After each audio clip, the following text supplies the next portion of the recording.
অন্য নবীদের দিকে তোমরা লক্ষ্য করো, দাউদ নবীর মুজিজা দুনিয়াতে নাই। দাউদ নবীর মুজিজা দুনিয়াতে নাই। দাউদ নবী লোহায় হাত দিয়ে চাপ দিলে গলে যেত, লোহার আদামত হয়ে যেত।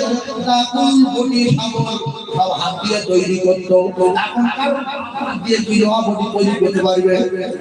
আজ বসে যাবে তো লোহা নরম হবে না। হযরত নবী ঈসা আলাইহিস সালামের কাছে কোন জন্মঅঙ্গ যদি পৌঁছাতে পারত, চোখে হাত বুলালে সাথে সাথে চোখ ফিরে যেত। নবী নাই আর কায়দা নাই। হযরত মুসা নবী লাঠি জমিনে ফেললে সাপ সব জায়গায় মারলে কিচ্ছু হবে না। নবী নাই, মুজিজা নাই। নবীর মুজিজা করে বসে বসে চলো আফগানিস্তানে যাব না, ইঞ্জিন আছে না স্টাইলিং আছে, ওইভাবে উড়ে যাবে। এখন দুনিয়ার লোক সব যদি বলে চলো একটু শিয়ালদা যাবো, বলে শুয়ে থাকবো।